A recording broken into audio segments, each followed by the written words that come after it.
la puissance de la reconnaissance. Je ne sais pas pour vous, mais moi, je ne connais pas personne dans mon entourage qui n'aime pas ça se faire dire merci ou qui n'aime pas ça se faire reconnaître un travail qui a été fait. Alors, je transpose pas pour vous dans votre entreprise. Puis souvent, quand je m'adresse à des dirigeants, puis que je parle de reconnaissance, des fois, j'ai un commentaire qui me dit, ben moi, il n'y a personne qui me reconnaît.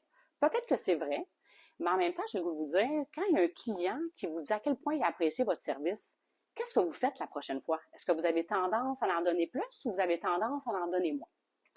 Habituellement, les gens ils ont le goût vraiment de donner un plus pour le client, n'est-ce pas? Fait que c'est exactement la même chose pour notre équipe de travail. Puis souvent dans les formations, j'utilise ça. Est-ce qu'il y a des cours que vous connaissez au cégep ou à l'université qui s'appellent Apprendre à descendre son prochain? Pourquoi que ça n'existe pas, en fait? On est tous des champions naturels. J'exagère un peu, là, apprendre à descendre son prochain, mais quand même, on n'a pas été habitué à donner de la reconnaissance.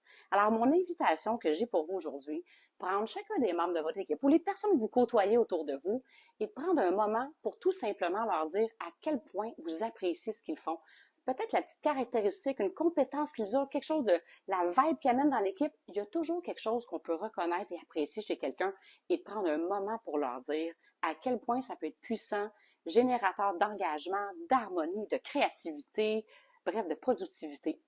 Alors tout ça pour vous dire, c'était l'invitation du moment de conscience SE.